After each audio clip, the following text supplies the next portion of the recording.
Hi, I'm Tommie D.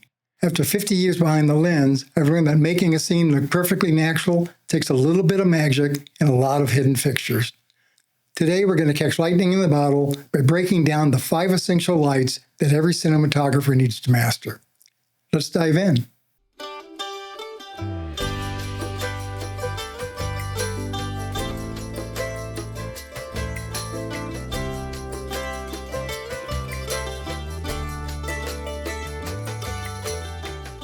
A cinematographer might use one light to light a scene or maybe 50 to 100 lights to light a scene. But I've tried to narrow it down to 5 or 6 types of lights so you get a sense of what the cameraman is trying to do and the types of lights that they use to actually help mold the scene. So to me, there's 5 basic types of lights: key light, the fill light, backlight, kickers, and background light. And we'll get into each of these in a minute. If we look at a typical scene, so this is from the film Good Night and Good Luck. And first of all, the film was beautifully shot, and here's a shot from that. And it looks very natural. It looks like actually the cameraman just showed up with his camera, and he had all this light coming from the windows, and it lit the scene. But there's a lot more going on to this. And I think when we look at our different lights, and then we'll come back to this picture and maybe analyze it a little bit more than just saying, hey, that's a pretty shot. The very first light that we use is the key light. And that is, to me, our main shadow maker. So going back to our 3 steps, probably the most important light that we set. In fact, that's why we call it key, because it's the key to the way the rest of the scene looks.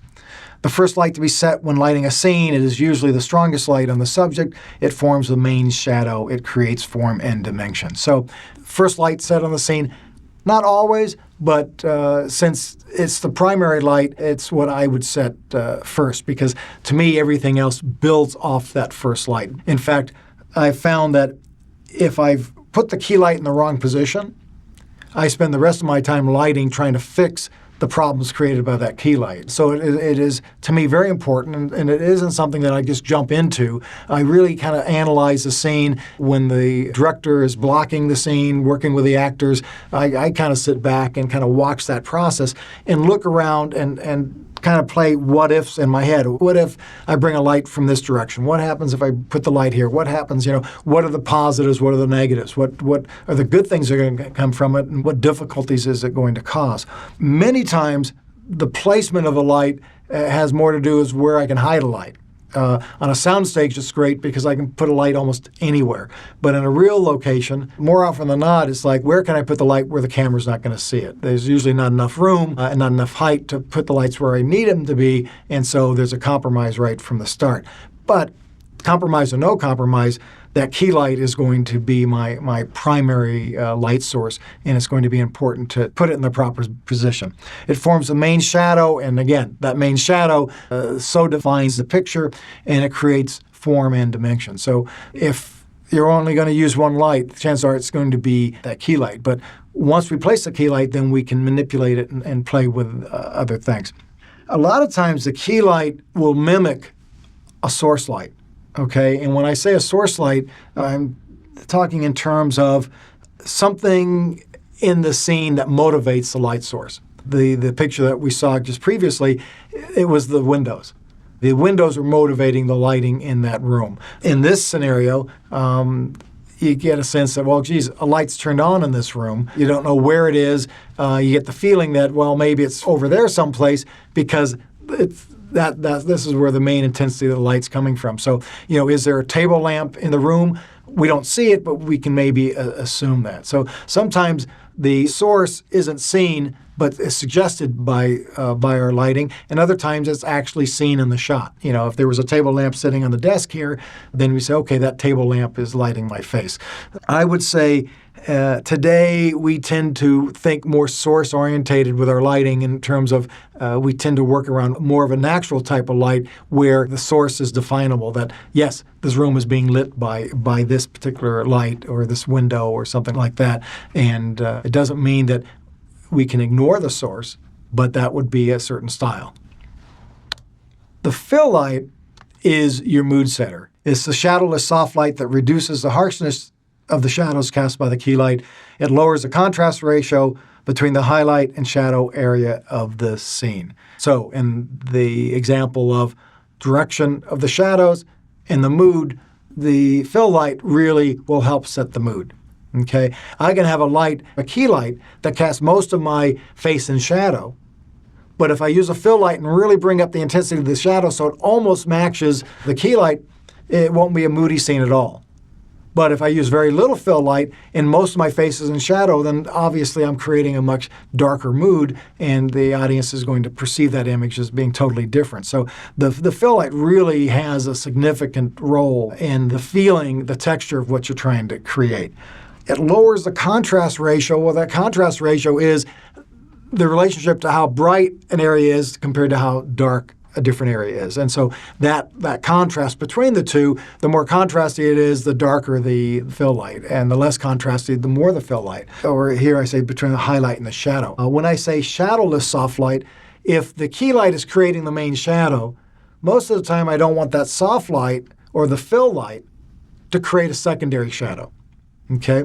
And so I'm going to try to use a light source that is softer or more shadowless than our key light. And later on, we'll get into how that happens. But right now, we should just know that a fill light is usually a softer light. The third light is the backlight, or sometimes called the hair light. And this is a light that comes from behind, and when I say from behind, in relationship to the camera, right? Because it's important that if the camera is here, looking this way, the backlight is going to come from this direction. And in this scenario, I have a sense of a backlight from a light that's bounced off the ceiling that gives me a little bit of a highlight. But basically, the backlight outlines part of the subject, forming a rim that tonally separates the subject from its background. It models, reveals edge contours, and can illuminate areas that fall in the key light shadow. So let's break this down. Tonally separates the subject from the background. And in other words, I don't want my head basically to disappear into the background. I want separation. When we're shooting color can separate. In other words, I have flesh tones and I have a white wall, and just the difference in the color will create separation. But let's look at a scenario of, well, when I was younger, I had dark hair, that my younger days dark hair and a purple wall behind me, okay? If you don't like that, talk to the art director. In color, I've got brown hair and a purple wall, and there's separation just created by the color. But in black and white, my brown hair and the purple wall are going to come out to be the same color gray, or the same intensity of gray. And so I'm going to have gray hair on a gray wall, and it's going to be hard to separate my hair from the wall. Well, the backlight, by coming back and kind of rimming my head, will create this kind of glow that will separate the two, even though they might have the same gray intensity. When we used to shoot black and white, the backlight was absolutely necessary because we were just defining levels of gray. Color, it's a little easier, but the backlight really does help create that separation and help and kind of spark that image a little bit by letting the hair glow a little bit. Now, you can be very theatrical with your backlight and make it very, very bright, and it will call attention to itself. And if that's the look that you're trying to achieve, great. But more often than not, today we tend to use a very subtle backlight just to help create that separation, which works out nicely. Models, reveals, edge contours. I mean, that's the whole point of it. It's going to kind of give me an edge. And where I say it can illuminate areas that fall in the key light shadow, well, in this scenario, this is my key light. Okay, and with a backlight, if I turn my head a little bit, what could happen is, besides just being a backlight, it can actually then hit my face and actually illuminate areas that fall into that shadow area. So the backlight will sometimes work beyond what it was intended. Sometimes that's a good thing. Sometimes that's something you have to be aware of, that you don't want it to hit something. I do a lot of beauty commercials, and the one thing we have to be careful of is I like a heavier backlight and makes the hair really glow and the model's face really looks great. But I have to be careful that backlight doesn't hit the model's nose. coming across, hitting here, and then kind of giving me a little extra highlight on the nose, which in most cases is something I'm trying to avoid. So, you have to, again, look at placement to really, see what that light's doing, and don't be afraid to move it a little bit right or left or up and down to get the effect that you want. We oftentimes call this a hair light because, in essence, one of the main things it's doing is lighting up the hair. Years ago, when I was shooting Star Trek Next Generation, the first time I shot Captain Picard, if you know the series, he has a bald head, and I had a backlight set up, and it would be perfect for someone with hair, but for him it was, to me, too hot, that there was a brighter reflection off the top of his head that I would be comfortable with. And so I went to adjust it and cut down the intensity, and was kind of told that, oh, no, that's kind of the look that he has on this show, that brighter backlight, almost like a signature look, and that don't tone it down too much, because that's actually something that the producers like. So on a feature, you kind of create the look as a cinematographer. Me coming into a TV series that the look was already established, I had to be careful to actually help to be consistent with the look, because we have episodes that will come before and after that have to always kind of have that same flavor and look to it. Kickers. If into soccer, you know what this is all about. Kickers are actually lights that are usually used to emphasize small portions of the subject or the scene and make them stand out. So a kicker, well, if you're looking at the image that's in front of you right now, there's kind of a hot edge on the edge of the laptop, which kind of emphasizes it. And we could easily push this laptop out of the shot so you don't see it at all. There's a reason we want it here. First of all, I'm working off of it, and it gives a kind of a grounding to the shot that if I'm looking off screen, I'm looking off screen to something. And so we're not trying to hide the fact that it's there, and that little highlight there kind of makes it stand out. In a living room situation, I might put kickers to edge the furniture and whatnot to just give the room more separation. In the scene, our leading actress has a special necklace or a ring that somehow is a story point to what's going on, and we want to make sure the audience sees it. We might put a little extra light on that just to make it stand out. Now, we can overdo it, but any light that we use kind of as a little sometimes we call it as a gag light, a little light that emphasizes something, can be considered a kicker. And then we look at the background light, and lo and behold, this is a light to be used to illuminate the background and help provide separation. In many cases, the lighting that you do on the subject, if the subject is close enough to the background, it actually lights the background. But even in this small room that we're in, I'm only 2 feet away from the back wall, and if I turn off our background light, got it. If I turn off the background light, you're going to see a difference in the shot. Now, this background light is not only lighting the back wall, it's kind of being used as a hair light for me. It's also kind of lighting up, this kind of a top light. But without it, it looks quite different, even though I'm sitting very close to the wall and these other lights are illuminating things. When I turn it back on, you can see quite a difference. Now imagine a big set where there's 20, 30, 40 feet between my subject and the background. Well, in that case, I'm going to have to light the background totally separate from the foreground. Sometimes that requires using a key light and a fill light, maybe a backlight and whatnot, that I almost have to treat the background the same as the foreground. So the background light might be as simple as a single light, or it might be multiple lights to help create the look and the illusion that we're trying to achieve. So if we go back to that original black and white photo, let's really take a look at what's going on here. The source light, or where it looks like the light's coming from, are these 2 blown out windows, okay? And we get the sense that those windows are lighting up our actors because their key light, or their brightest light that's hitting their faces, is coming from that window side, okay? And the audience is going to look at this and say, oh yeah, okay, it's very natural. They're just being lit by those windows. But are they being lit by the windows? Let's really take a look. Let's look at our gentleman in the foreground and look at the light that's hitting his face, okay?